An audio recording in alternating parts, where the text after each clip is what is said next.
I'm here today with Frank Lewis, experienced chairman, board director, and advisor to numerous AIM-listed companies in sectors including energy and technology.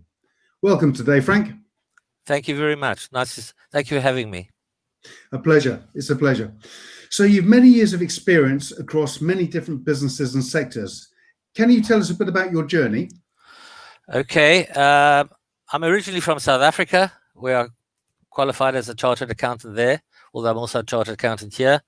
And going up the corporate ladder, eventually, as a finance director, I eventually decided to go on my own, and I managed, fortunately, to get involved in a couple of interesting businesses. Amongst them, I helped to develop and co-found at that time, within a period from 0 to 3 years, the largest retail computer chain in Africa, which we put on the Johannesburg Stock Exchange.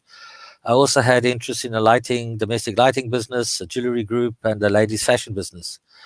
And once we saw what was happening in the computer industry business, the retail side, where you basically had to sort of double your turnover to stand still because of the economies of scale, we decided to sell it. And then I made a decision with my family to leave South Africa and bring them over to the UK. And over here, after basically having to start afresh, my first role here was with a residential property group which I listed, and then after that I found an opportunity with an interactive TV company which I listed on the AIM market, and thereafter a bit of issues there which we could come back to. I was asked to go on boards of various AIM listed companies and private companies because of the way I've conducted myself and my experience. And over the next couple of years, up 15 years or so, I've been associated with about 8-9 AIM companies, which I've acted as a chairman or a non-exec director, and also chaired audit committees in the UK. I was also involved in companies in China who were listed on AIM, companies in Eastern Europe and in Africa. Goodness me, that's a pretty broad cross-section of experience. So yes, and going on to you in more detail, your website describes you as something of a problem solver. Can you give us some insight into that? What sort of issues have you resolved in the past with the companies you've worked with? Yes, I think fundamentally the role of one of the roles of the chairman and exec director is to ensure that companies are well run and not to shirk one's responsibilities if issues arise within the business which you are involved in as a chairman or non-exec or an executive director. And I've never ever shirked my responsibilities to try and sort out issues for the benefit of the stakeholders. And the type of issues what I've had to deal with is fundamentally certain companies where the board or the CEO I found was not capable of taking the business further. And I had to make changes. I had to deal with, I call that human issues. I had to deal with issues of looking at alleged frauds and cases. I've had to look at issues of non-compliance with rules and regulations. And also I've had to get involved in certain issues, especially overseas, when you had to deal with the cultural issues, which was a mixture of non-compliance with the rules, or also people thinking they could run the business like they did in the past. And and fundamentally, the major ones I've had to deal with is I listed an interactive TV company, which I had an interest in, and after listing, unfortunately, I found that there were certain issues I had to deal with, which should have come to light before. And obviously I had to deal with it. It also affected me because I had a financial interest, but I dealt with it as I should have dealt with it, and I was for that reason also people heard how I conducted myself, and I was therefore asked to get involved, as I say, in other companies. I was also, amongst other things, been asked to become a member of the AIM Advisory Council. I was the only business ever to be elected, which I sat there for 3 years.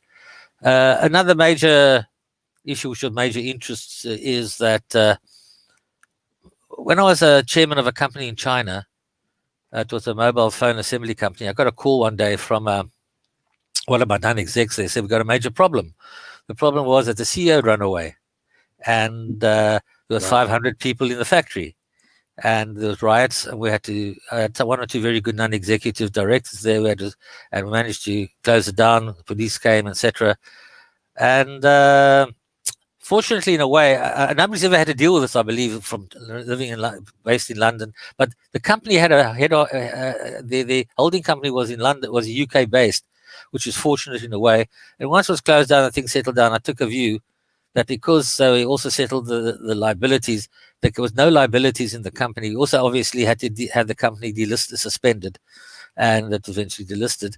I took a view that we could do a voluntary winding up of the company from the UK, which we did. I don't know if anybody else had to do it, and we did it successfully. And the company was wound up, and we all walked away with honor. And that was unfortunately or fortunately, I had to do that, and it worked out okay under the circumstances.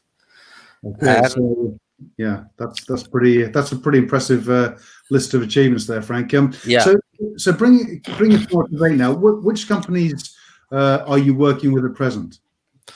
At the moment, I'm a non-exec director of a large company in the real estate industry that develops shopping malls in Ukraine, in the Kiev area.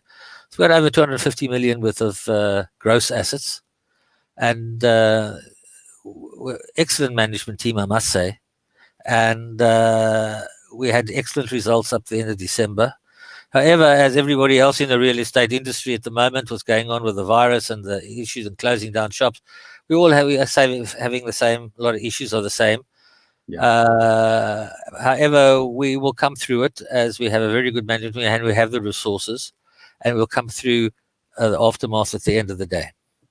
I'm also involved as a consultant with another company that has developed certain ways of developing homes in a more automated way, and also has developed certain software and hardware to run the homes after development to make it more tech related, if I can use that term, and I'm busy working with that at the moment.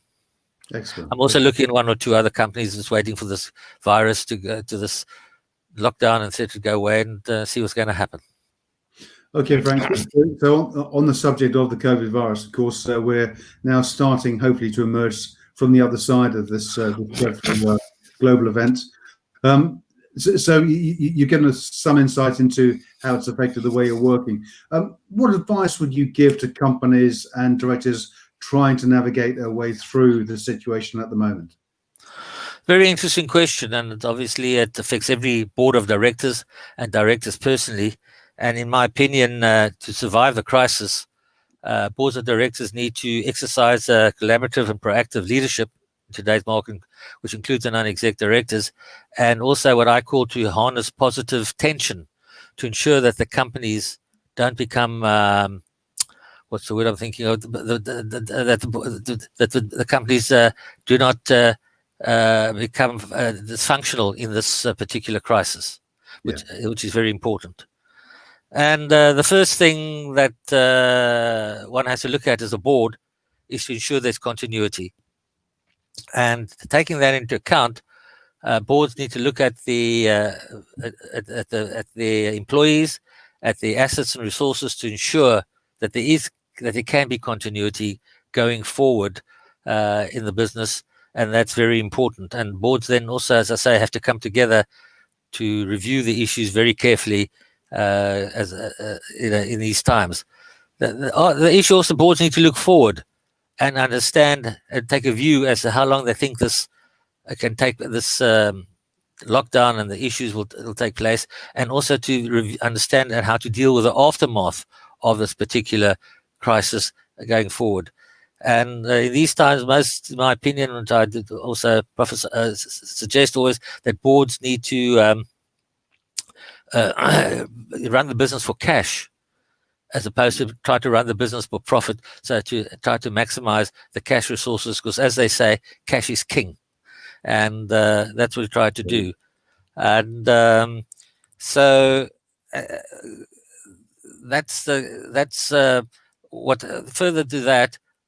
Boards need to concern themselves about two different issues fundamentally in these times. The first is the financial resources of the company, and to look at what cash is available that was put aside for investment, for working capital, and for other issues to grow the business, and see how much of that could be made available, taking account the situation and how long they believe the crisis is going to last, to keep the company going on a going concern and keep it going to ensure that the company can come out on the other side. It has to be regularly reviewed to ensure that there's sufficient capital available for that. Otherwise, they have to make other alternatives, maybe reduce overheads even further. Okay. The other issue is that boards need to look at how to deal with stakeholders in these times, and the stakeholders being the employees and also various shareholders. And also, the fundamentally, it's very important. It's getting more important to look after the interests of employees and to see how they conduct themselves and how they can continue. With regard to stakeholders, the issue is, they all got their own views, but the board's got to take a view as to if the public company, whether continue paying dividends or not paying dividends under the circumstances, and to sort that out for the best interest of all the stakeholders. And here the board needs to come together, including the non-exec directors who can play a role here, to look at it in a more challenging and a more constructive way. The board being more emotional, and the executive board, in order to assist in coming to the right decisions. Okay. The other issue, the other issue is very important, is that companies need to consider how they are trading and whether they are trading under insolvent conditions. And also, directors have to take a view, because they could be held personally liable for the debts of the company if the company is trading under insolvent conditions. Therefore, also at the moment, there's a law being passed in Parliament in terms of passing a bill for a moratorium to allow companies to trade for another few months. The law should come law in the next few weeks, for the next few months, to see if they can come out the insolvency, trading under insolvency, and also protect directors from being held liable under for wrongful trading. So that's being passed, and it's be interesting to see how that will be able to help. The last issue with all this is that where boards and also non-executives can play a role is to deal with executive management. It's become very emotional and very stressful for boards dealing on a day-to-day basis with all these issues that have arisen. And non-executive directors can assist in reviewing the executive directors, how they're conducting themselves, whether they feel like how to deal with the stress, and give advice, or maybe make changes where necessary to assist them and also to assist the company. Okay. Well, Frank, we're running short on time. Before we go, could you provide three golden rules that you abide by as you discharge your responsibilities, both as chairman, non-exec, and executive director? Well, okay. I mean, fundamentally, I think the first thing is that directors need to have the skill set of an individual to contribute, but the mindset of a team player. The second issue, in my opinion, is when I look at it, one needs to be a helper, not a meddler. A lot of executives come on board as non-execs. I think they still can run the business, but it's not their function. Sure. Thirdly, they need to be able to challenge in a constructive and positive way to get the respect of the management people around the table, to show that you're not merely just challenging, but you add value in a constructive way and giving suggestions which could assist as well. And just two other issues, if I may mention them quickly. As a chairman of company, what I look at is when you're running a business, you need to ensure that your board is being appointed for where you want to be, and not where you are at the moment. And that's a critical role of an experienced chairman, to ensure that happens, to take the business forward. And the last thing I always try to do is not to overpromise and underdeliver. Sure. Wise words indeed. Frank Lewis, it's been great talking to you. Many thanks for joining us today. Thank you very much. Thank you.